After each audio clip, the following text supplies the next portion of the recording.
Bismillahirrahmanirrahim. Assalamualaikum warahmatullahi wabarakatuh. Innal hamdalillah nahmaduhu wa nasta'inuhu wa nastaghfiruh wa na'udzu billahi min shururi anfusina wa sayyiati a'malina. May yahdihillahu fala mudilla lahu wa may yudlil fala hadiya lahu. Asyhadu an la ilaha illallah wahdahu la syarika lahu wa asyhadu anna sayyidana wa nabiyyana wa maulana Muhammadan abduhu wa rasuluh.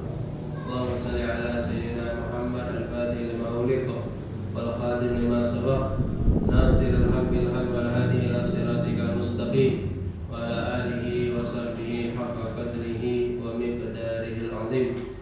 Rabbi zidna ilman wa fahman. Rabbi shrah li sadri wa yassir li amri wa hlul 'uqdatam min lisani yafqahu qawli. Subhanaka la ilma lana illa ma 'allamtana innaka antal alimul hakim. Allahumma inna na'udzu bika min ilmin la yanfa' wa ilmin la yansha' wa 'amalin la yarfa' wa du'a'in la yasma' bi rahmatika ya arhamar rahimin. Allahumma la sahla illa ma ja'altahu sahla wa anta taj'alus as-sa'ba wal huzna idza syi'ta sahla. Allahumma ya muyassir wa la tu'assir ya rabbi tamim bil khair. Sallallahu ala sayyidina Muhammad wa alihi wasallam. Walhamdulillahi rabbil alamin. Amma ba'd. Ma'asyiral hadirin wal mustami'in rahimakumullah. Alhamdulillah wa syukrulillah ala ni'amillahi subhanahu wa ta'ala. Marilah kita bersyukur memuji Allah subhanahu wa ta'ala atas nikmat karunia pemberian Allah subhanahu wa ta'ala. Allah berikan kepada kita daripada nikmat sehat walafiat, nikmatul Islam wa taufik, dan juga nikmat-nikmat besar yang Allah subhanahu wa ta'ala berikan kepada kita, sehingga kita bisa mudah melaksanakan, menjalankan semua perintah Allah subhanahu wa ta'ala, baik perintah yang diwajibkan oleh Allah subhanahu wa ta'ala ataupun ibadah yang dianjurkan, yang diperintahkan oleh baginda Nabi Muhammad sallallahu alaihi wasallam. Mudah-mudahan niat-niat baik yang kita pasang dalam hati kita ketika ibadah ataupun majelis ilmu diterima dan dikabulkan, diberikan pahala yang besar dari Allah Subhanahu wa taala. Amin ya rabbal alamin. Tidak lupa salawat dan salam selalu kita baca, kita hadiahkan kepada junjungan agung kita, panutan kita, idola kita. Siapa lagi kalau bukan baginda Sayyidina wa Habibina Syafi'ina wa Maulana Muhammad sallallahu alaihi wasallam, kepada para sahabatnya ila yaumil qiyamah. Saya terucap lisan kita, Allahumma shalli ala Sayyidina Muhammad wa ala alihi wa sahbihi wasallim. Hadirin wa mustami'in rahimakumullah. Ketika menghadiri daripada majelis ilmu ataupun perkumpulan yang lainnya, yang mana di situ disebutkan nama Allah Subhanahu wa taala, yang mana di situ disebutkan nama baginda Nabi Muhammad sallallahu alaihi wasallam, maka kita harus meyakini bahwa tempat-tempat tersebut, perkumpulan tersebut akan dirahmati, diberkahi oleh Allah Subhanahu wa taala. Ulama mengatakan inna zikris salihin tatanazzalu rahmah.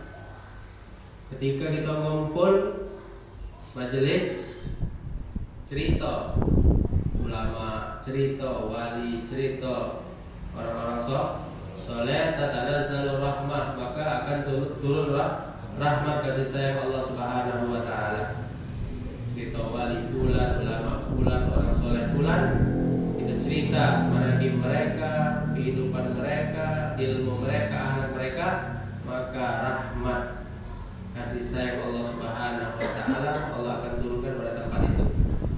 Bagaimana apabila kita membaca ataupun memperdengarkan daripada orang yang paling mulia daripada seluruh makhluk Allah, yaitu baginda Nabi Muhammad sallallahu alaihi wasallam. Terlebih lagi tempat tersebut atau orang-orang yang ada di dalamnya pasti akan mendapatkan rahmat dan ridha serta berkah dari Allah Subhanahu wa taala. Mudah-mudahan setiap majelis yang kita hadiri, di situ kita menyebut nama Nabi Muhammad sallallahu alaihi wasallam, dan kita akan mendapatkan rahmat dan barakah dari Allah Subhanahu wa taala. Amin ya rabbal alamin. Hadirin wal mustami'in rahimakumullah. Ada sebuah hadis yang diriwayatkan oleh Abi Muhammad Al-Hasan bin Ali bin Abi Thalib, sibti Rasulullah sallallahu alaihi wasallam, yaitu riwayat daripada cucu baginda Nabi Muhammad sallallahu alaihi wasallam, yaitu Sayyidina Hasan. Ayah beliau Sayyidina Ali bin Abi Thalib karramallahu wajhah, yaitu beliau adalah cucu Nabi Muhammad sallallahu alaihi wasallam yang paling mirip dengan Nabi, yang paling serupa dengan Nabi dari segi fisik wajah, dari senyumnya, dari tertawanya, dari cara bicaranya, dari wajahnya, yang paling mirip, yang paling serupa dengan baginda Nabi Muhammad sallallahu alaihi wasallam adalah Sayyidina Hasan.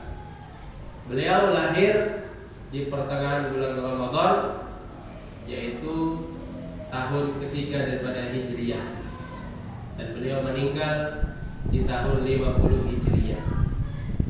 Itu cicit ataupun cucu Nabi Muhammad sallallahu alaihi wasallam yang paling mirip dengan baginda Nabi Muhammad sallallahu alaihi wasallam. Dan ini pengakuan daripada sahabat Sayyidina Abu Bakar As-Siddiq radhiyallahu an. Beliau pada suatu hari keluar setelah sholat asar. Beliau sholat asar di masjid ini sepeninggal Nabi Muhammad SAW. Rasulullah sudah wafat. Sayyidina Abu Bakar sholat asar di masjid, kemudian keluar dari masjid melihat Sayyidina Hasan bermain dengan anak-anak yang lain. Maka melihat ada di depan beliau cucu baginda Nabi Muhammad SAW, diambil dan digendong, diangkat ke pundak beliau. Maka beliau Sayyidina Abu Bakar Siddiq seraya berkata ketika menggendong Sayyidina Hasan, bahwasanya Al Hasan ini syabihan bin Nabi, laisa syabihan bi Ali. Sayyidina Hasan ini lebih mirip ke Nabi daripada syabihan bi Ali. Lebih mirip wajahnya, rupanya dengan Nabi sallallahu alaihi wasallam daripada dengan bapaknya Ali bin Abi Thalib. Sayyidina Ali ada di situlah. Sayyidina Ali hanya tersenyum melihat pernyataan daripada Sayyidina Abu Bakar Siddiq yang mengatakan bahwasanya Sayyidina Hasan rupanya ataupun wajahnya lebih mirip kepada baginda Nabi Muhammad sallallahu alaihi wasallam. Makanya dalam riwayat Sayyidina Hasan itu, Anda pernah baca, itu nikahnya banyak, bahkan pernah sampai 200 kali. Kita berapa kali bang? Sekali bang. Saking gantengnya. Bahkan mereka itu bukan Sayyidina Hasan yang galak ngawin mereka, mereka yang kegalakan. Mereka yang menawarkan diri. Ya, mungkin dapat keturunan ataupun daripada cucu Nabi Muhammad SAW, itu salah satu daripada minta barokah, minta barokah daripada zuriat Nabi Shallallahu Alaihi Wasallam, dan juga agar anak keturunannya mirip dengan Nabi. Kan wajahnya mirip dengan Nabi, kalau anak cucunya juga dapat kemiripan wajah Rasul Shallallahu Alaihi Wasallam. Tapi ketika Sayyidina Hasan ingin menikah yang kelima kalinya, ya dicerai. Kemudian ada yang kawin lagi, dicerai lagi. Tidak sampai 5 perempuan yang dikumpulkan, tidak boleh kan? Khusus bagi Nabi SAW yang memiliki atau boleh memiliki istri lebih daripada 4 dalam satu waktu. Kalau kita cukup 4 ke bawah. Kalaupun yang lainnya cerai ke sikap dulu. Cerai ke, habis itu yang itu. Cerai ke, habis itu yang itu. Bahkan melihat keadaan seperti ini, ayahnya Sayyidina Ali bin Abi Thalib khawatir. Ini banyak orang yang nawai dirinya untuk dikawin oleh Sayyidina Hasan ini, lumayan rumit juga ini kawin. Ada yang datang minta suati, ada yang datang minta kawin, ada yang datang minta dinikahi. Akhirnya ada seorang bangsawan mengatakan, wahai Ali, jangan khawatir. Ini nih kami yang kegalakan, ini bukan Sayyidina Hasan yang kegalakan.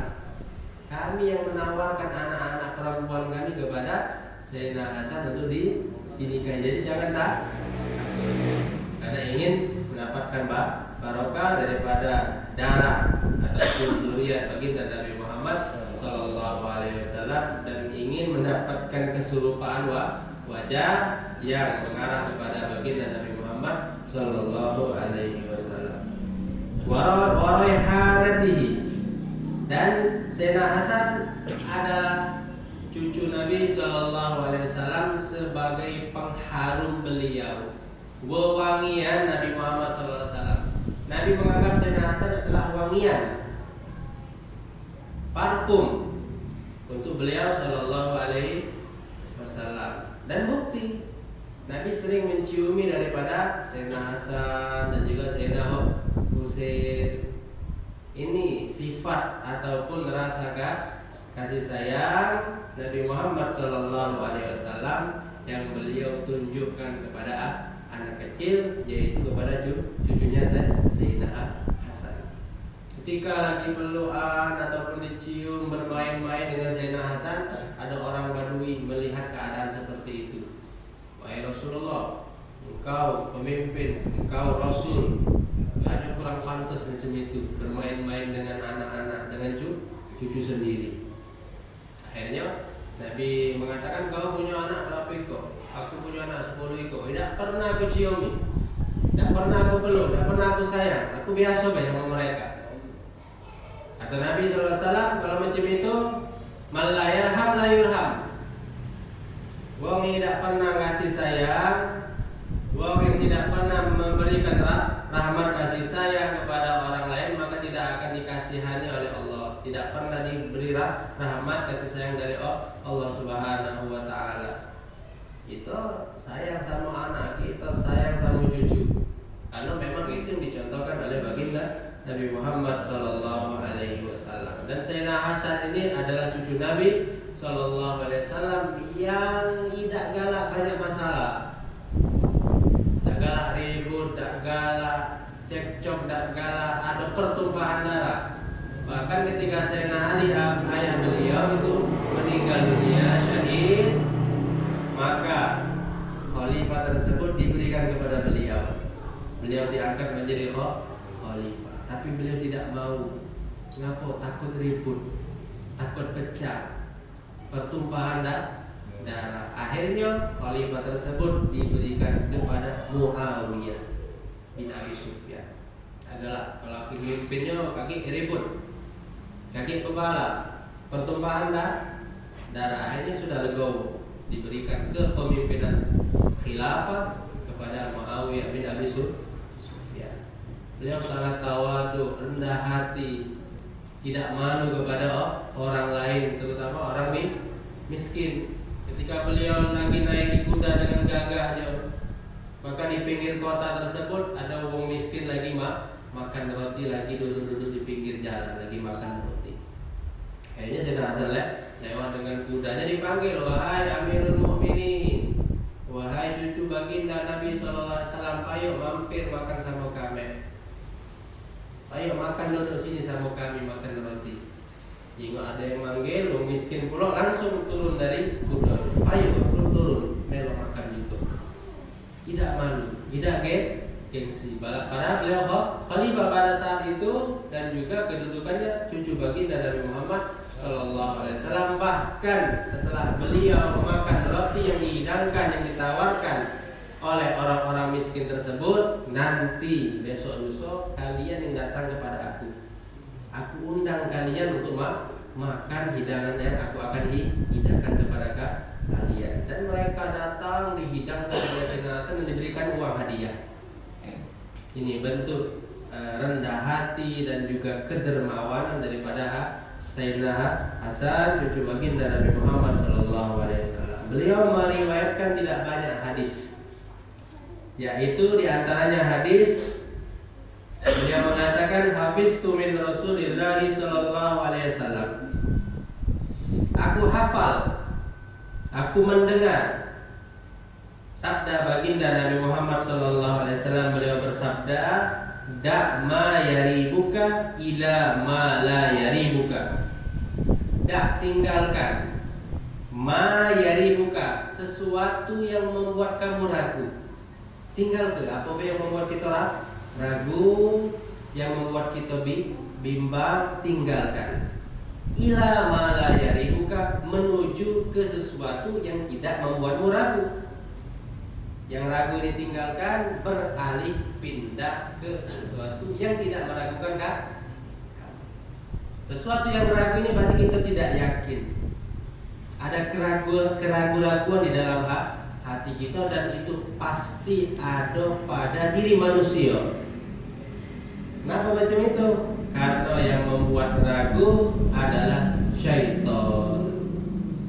Dan syaitan tidak akan berhenti menggoda manusia. Selagi syaitan itu ada, maka ada keraguan yang akan dihembuskan oleh syaitan kepada manusia.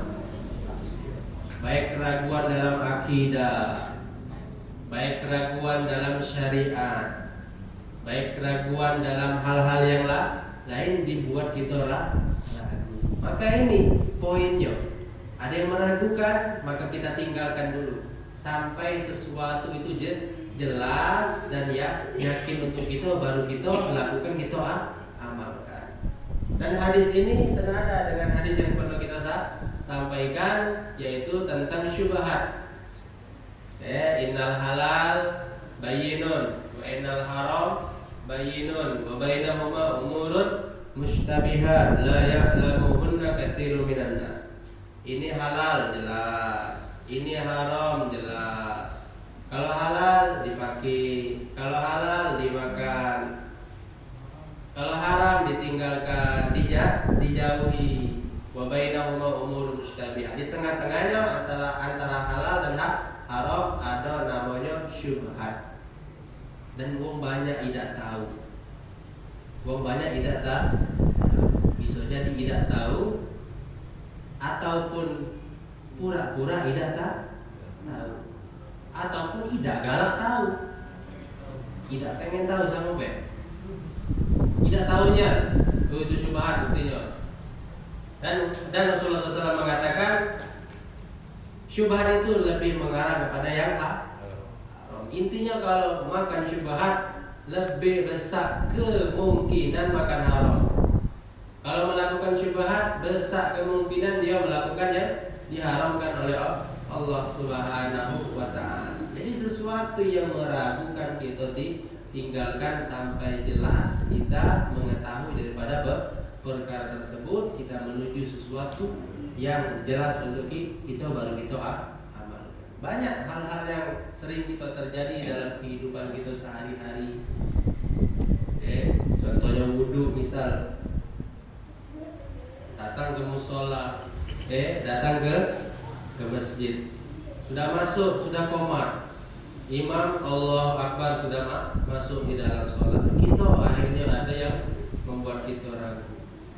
Batal aku tidak wudu. Misal ada nyantol dalam hati, batal tidak wudu tadi. Nah, macam mana itu jawabannya? Batal tidak wudu tadi? Terus kok tidak? Nah, ini anak kan nanya. Batal tak tadi wudu Tadi nyentuh bini tak tadi Tadi kentut tak di jalan. Nah, kalau pertanyaan macam itu, batal apa tidak berarti tidak batal. Berarti keraguan itu batalnya karena keraguan. Jadi yang meragukan itu batalnya, bukan sucinya. Kan batal dah Nah, berarti dia ragu itu batalnya, bukan sucinya. Maka ada istilah usul fikih itu al-yaqinu la yuzalu bisyak. Keyakinan tidak bisa dikalahkan oleh keraguan.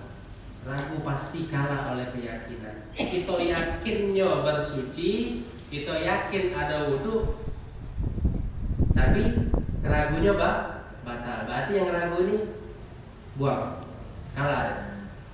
Nah, kalau macam itu batal berarti terus gak ada wudu. Beda kalau pertanyaannya wudu tadi beda. Ada wudu tak ada?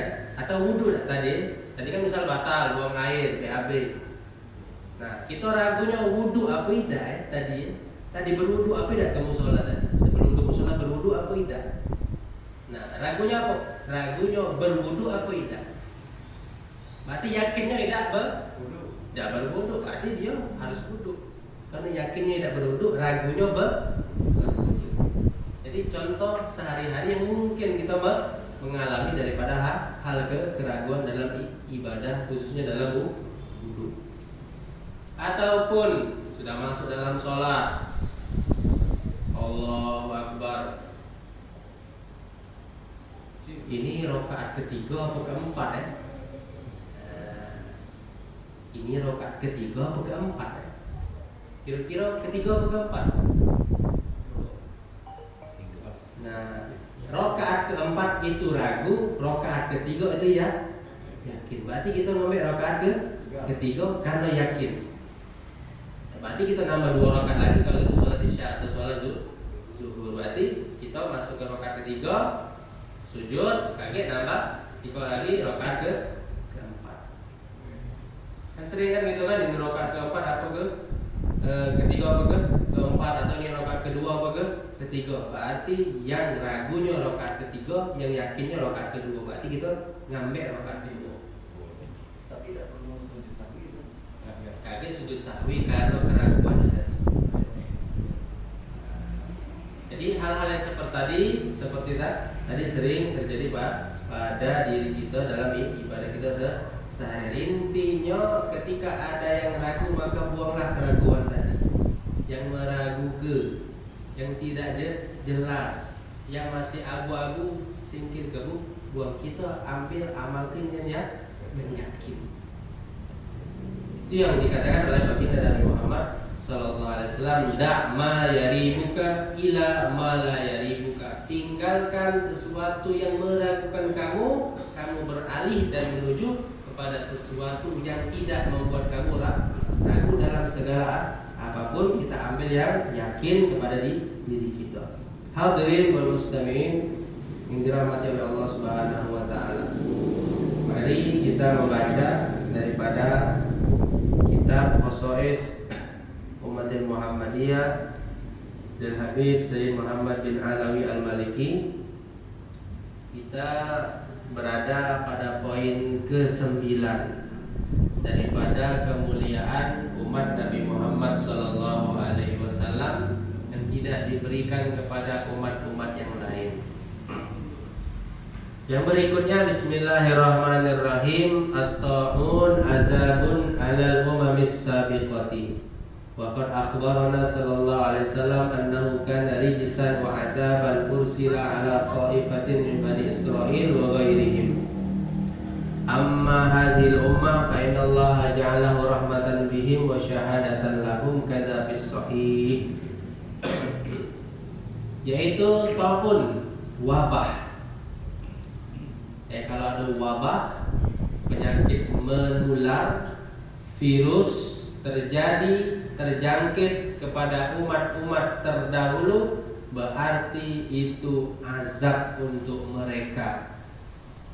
Ada kemaksiatan yang mereka lakukan, ada dosa pelanggaran yang mereka lakukan, sehingga Allah mengazab mereka dengan penyakit ta'un dan sejenisnya yang menyebar. Waqad akhbarana sallallahu alaihi wasallam annahu kana rijsan wa azaban. Penyakit tadi najis wa azaban, sebagai azab untuk mereka. Ursila ala ta'ifatin min bani Israil, yang pernah dikirim oleh Allah Subhanahu wa taala kepada Bani Israil, umat terdahulu. Amma hazil ummah, adapun umat ini yaitu umat baginda Nabi Muhammad sallallahu alaihi wasallam, fa innallaha ja'alahu rahmatan bihim wa syahadatan lahum. Seandainya Allah Subhanahu wa taala memberikan wabah taun ataupun yang sejenisnya yang menular kepada umat Nabi Muhammad, itu bukan azab kepada mereka, tapi sebagai rahmat kasih sayang Allah kepada mereka dan sebagai syahid kepada mereka. Jadi kalau seandainya ada yang meninggal karena kena wabah, kena virus menular, COVID misal, meninggal ya syahadah, syahid, mati syahid. Karena itu adalah pemberian dari Allah Subhanahu wa taala untuk umat Nabi Muhammad SAW, bukan sebagai azab tapi sebagai rahmat, dan untuk menjadikan syahadah untuk mereka apabila mereka meninggal dengan penyakit tersebut. Karena fis sahih, sebagaimana di dalam hadis sahih, yang mana wabah ini pernah terjadi di zaman Nabi Sallallahu Alaihi Wasallam, yaitu hadis yang diriwayatkan Sayyidah Aisyah. Beliau meriwayatkan dan berkata, annahu kana azaban yab'atsahu Allahu ala man yasha. Ketika Allah Subhanahu wa taala menurunkan wabah seperti itu, maka itu sebuah azab kepada umat-umat terdahulu. Faja'alahu Allahu rahmatan lil mu'minin, tapi untuk umat Nabi Muhammad sallallahu alaihi wasallam itu sebagai rahmat untuk orang-orang yang beriman kepada Allah Subhanahu wa taala. Maka apa yang harus dilakukan? Yaitu Nabi sallallahu alaihi wasallam mengatakan, jika kalian berada di daerah wabah, maka jangan kalian keluar daripada daerah tersebut. Jangan keluar, mendaplah di situ, agar tidak menyebar ke penduduk selain penduduk itu, tidak menyebar selain daripada daerah tersebut. Dan yang di luar daerah tadi jangan masuk. Tidak, biarlah di tempat masing-masing sampai keadaannya kondusif. Yang di luar jangan masuk, yang di dalam jangan keluar. Tapi ibadah tetap. Bukan berarti tidak sholat, tidak usah ngumpul lagi, tidak sholat, tidak, tetap sholat. Bahkan kalau kita tidak sholat, mungkin azab Allah akan datang kepada kita. Ngapa tidak sholat? Ada penyakit. Ngapa tidak puasa? Ada penyakit. Ngapa tidak majelis? Ada penyakit. Nah, tambah jauh ini. Sudah kena penyakit, tidak sholat pula, tidak dekat pula kepada Allah Subhanahu wa taala. Tetap kalau daerahnya seperti itu tadi, dia tetap mengadakan hal-hal yang positif yang mendekatkan diri kepada Allah Subhanahu wa taala. Bahkan ketika itu Sayyidina Umar bin Khattab ingin masuk ke negeri Syam bersama para sahabatnya. Terdengar kabar bahwa di Syam tadi terjadi wabah. Maka Sayyidina Umar berunding kepada sahabatnya, wahai sahabatku, macam mana kita jadi tidak masuk Syam ini? Katanya ada wabah, ada penyakit menular. Akhirnya mereka berunding, intinya mengambil keputusan, sudah kita balik, tidak usah jadi, tidak usah masuk Syam. Urung kelak kita balik ke Madinah, udah usah lama masuk ke Syam. Ini tindakan sahabat Nabi SAW, itu Sayyidina Umar bin Khattab, yang tidak mau masuk ke daerah ataupun ke tempat yang di situ terjadi wabah yang menyebar, agar tidak menyebar lebih luas lagi.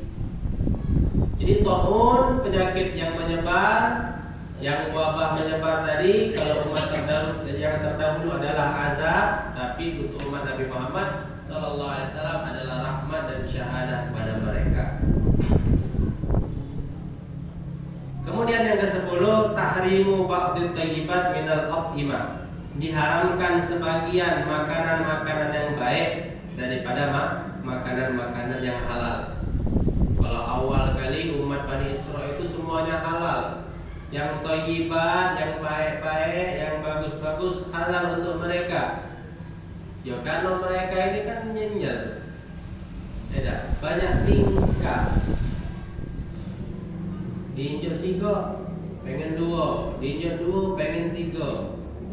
Pokoknya ketika mereka itu minta, lan nasbiru ala ta'amin wahidin fad'u lana rabbaka yukhrij lana mimma tumbitul ardu min baqliha wa qithaiha wa fumiha wa adasiha wa basaliha. Kami tidak sabar, kami pengen makanan yang lain, jangan sih kok makanan ini baik, pempek baik. Coba bakso pula kan, setiap habis majelis pempek. Bertambah yang lain pula apa? Yang manis-manis apa?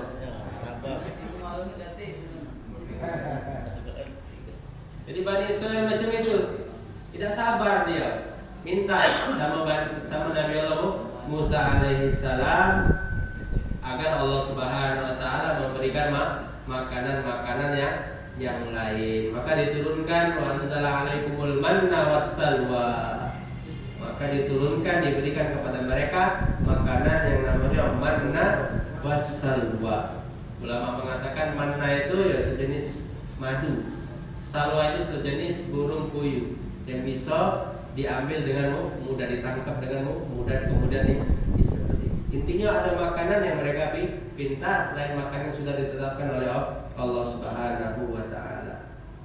Tapi di sini disebutkan wa hadza kana minal uqubatil lati aqaba biha Allah Bani Israil bisababi baghihim wa zulmihim wa tala'ubihim bi syara'illah. Kenapa sebagian makanan yang thayyibat diharamkan kepada mereka? Karena pembangkangan mereka, karena kezoliman mereka, dan karena mereka bermain-main dengan syariat yang telah ditentukan oleh Allah Subhanahu wa taala. Qala Allah taala fa bi zulmin minal ladina hadu harramna 'alaihim thayyibatin uhillat lahum wa bi saddihim an sabilillahi katsira. Fa bi zulmin, karena kezoliman mereka. Zolim itu bukan sama wong be, sama diri sendiri pacak kita zolim. Makanya doa Nabi Adam alaihissalam, Rabbana zolamna. Nabi Adam nganu wong apa tidak kan? Ngembek tanah wong apa tidak? Karena melanggar sesuatu yang telah dilarang oleh Allah berarti zolim. Atau bahasa lainnya ketika kita maksiat melanggar perintah Allah berarti kita telah menzalimi diri sendiri. Berarti kita menginginkan diri kita ini diazab, dicambuk oleh Allah Subhanahu wa taala. Wa bi zulmi minal ladzina hadu, karena kezaliman orang-orang Yahudi, haramna alaihim thayyibatin uhillat lahum. Kami haramkan kepada mereka sesuatu yang thayyib, sesuatu yang baik yang sebelumnya dihalalkan untuk mereka. Wa bisaddihim an sabilillahi katsira, selain kezaliman yang mereka lakukan yaitu karena mereka menghalang-halangi orang-orang yang beriman untuk pergi ke jalan Allah Subhanahu wa taala. Intinya ada sebagian makanan yang awalnya halal, yang thayyib kemudian diharamkan oleh Allah Subhanahu wa taala. Kenapa? Kezaliman mereka, karena dosa mereka, karena pembangkangan mereka terhadap syariat yang telah ditentukan oleh Allah kepada mereka. Waqad bayyana Allah taala anwa ma harramahu alaihim, dan Allah Subhanahu wa taala telah menjelaskan jenis-jenis makanan yang telah diharamkan kepada mereka. Wa huwa kullu zi zufurin, yang pertama yaitu setiap hewan yang berkuku. Ai laisa ma laisa bimunfarijil asabi, yaitu hewan yang berkuku tapi kukunya tidak tumpul, yaitu tak tajam. Minal bahaim, dari hewan-hewan ternak. Wat-thair, dan jenis-jenis burung. Kal ibil, seperti unta. Wan ni'am, ni'am itu hewan ternak, bisa jadi sapi ataupun kambing. Wal izwa, wal iuza, wal baq. Kemudian angsa dan bebek. Nah, kita kan unta halal tapi tidak halal unta. Sapi halal, bagi mereka haram. Angsa, bebek boleh kita makan, halal untuk kita, bagi mereka haram. Padahal sebelumnya halal juga. Mereka boleh makan kambing, boleh makan unta, boleh makan bebek, tapi karena dosa mereka, karena pembangkangan mereka, karena maksiat mereka yang awalnya dihalalkan kemudian diharamkan oleh Allah Subhanahu wa taala. Kalau kita tidak kan, itu nak banyak maksiat apapun, makanan yang halal tetap halal, tidak berubah menjadi haram. Itulah kemurahan rahmat Allah Subhanahu wa taala kepada umat Nabi Muhammad sallallahu alaihi wasallam. Kemudian syaham.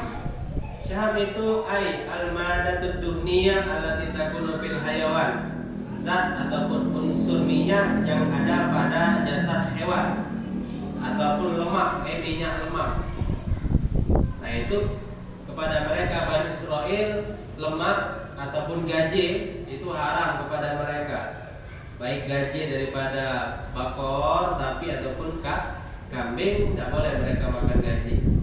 Kalau kita boleh kan makan gaji, nak gaji buto, nak gaji melek, tetap boleh kita makannya.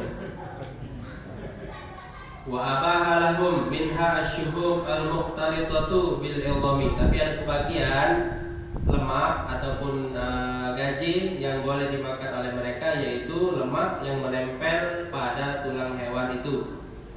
Wa kaza ma yahwi batan, ataupun lemak yang ada di dalam perut hewan. Wa kaza ma alaqa bizahri min asyuhum kaza fi ayatil an'am.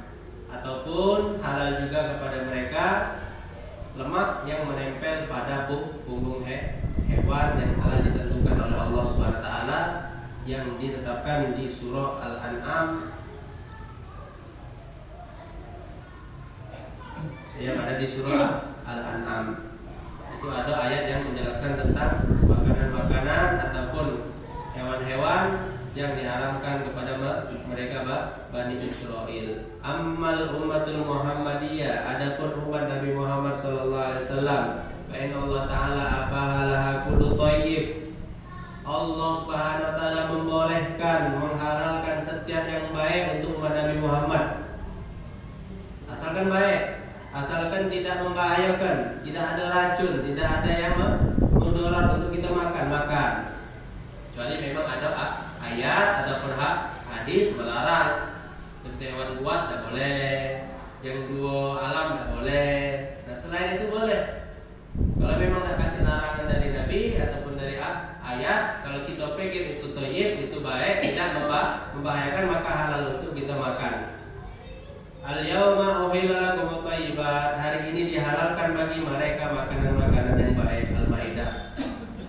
Wa yuhillu lahum thayyibat. Al-A'raf. Dihalalkan bagi mereka makanan-makanan yang thayyib, yang baik.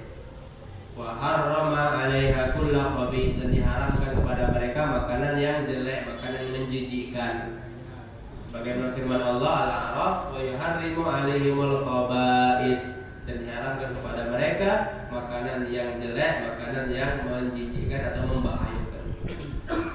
Bentuknya lemah, bentuknya bagus tapi ada racunnya atau menjijikkan, kita tidak selera juga. Ini bukan makanan kita, sudah tinggal kita. Menjijikkan ataupun membahayakan, ada racunnya, itu tidak boleh dikategorikan daripada makanan al-khaba'is yang dilarang, yang diharamkan untuk kita makan. Nyari yang sulit-sulit, yang mudah banyak. Ayam ada, iwa ada, nggak pernah ada nyari yang sulit-sulit, yang aneh-aneh. Biawak. Makanan yang halal yang jelas makan. Kalau yang meragukan balik ke hadis awal tadi, sudah tinggalkan. Kalau kita ragu ini halal apa tidak, kalau tidak kita tanya dulu, ini boleh apa tidak makanan ini. Kan banyak kan sekarang kuliner yang aneh-aneh yang sering dihidangkan di restoran-restoran mahal biasanya.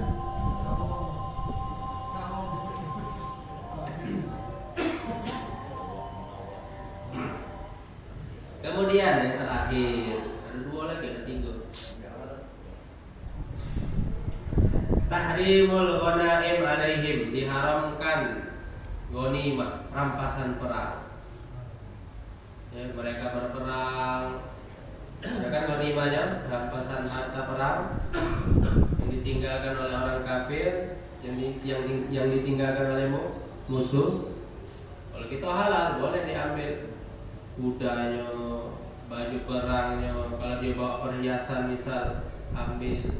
Tapi ada ketentuan yang telah ditetapkan dalam syariat. Intinya halal ghanimah, rampasan harta yang ditinggalkan oleh kafir ketika mereka kalah daripada perang.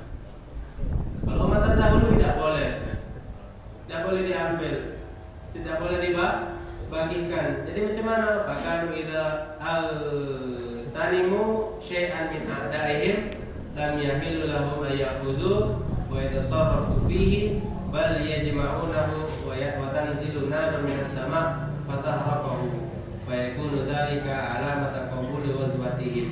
Jadi harta tadi tidak boleh diambil, tidak boleh dibagikan, tapi dikumpul ke sudah kumpul banyak, biar nabinya berdoa, ya Allah turunkan api dari langit untuk membakar harta-harta tadi. Kalau dibakar hangus berarti jihad mereka diterima oleh Allah, berarti qabul. Jihad mereka memang karena Allah, niatkan karena lillahi ta'ala. Kalau tidak dibakar api, tidak dikilas daripada petir, berarti ada niat yang salah dalam peperangan mereka. Mungkin niat yang salah, ataupun mereka bukan karena arahan daripada Nabi mereka. Intinya harta ghanimah tadi tidak halal bagi mereka, tapi baliknya langsung ke Allah Subhanahu wa ta'ala. Kama qala ta'ala hatta ya'tiyana bi qurbanin ta'kuluhun nar, sampai datang kepada mereka api yang memakan daripada harta ghanimah mereka. Amal umatul Muhammadiyah fa innallaha li syarafi nabiyha 'inda wa lahumul ghanaim kama sabata bil hadis sahih al muttafaq alaih wa ja'alaha halalan mubarakan fakulu mimma ghanimtum halalan thayyiban. Mudah-mudahan apa yang kita sampaikan daripada hadis-hadis baginda Nabi Muhammad sallallahu alaihi wasallam dan juga daripada para ketua daripada para ulama menjadikan kita orang yang istiqomah di dalam ibadah dan juga menjadikan kita umat yang selalu bersyukur atas apa yang telah diberikan oleh Allah Subhanahu wa taala kepada kita. Amin ya rabbal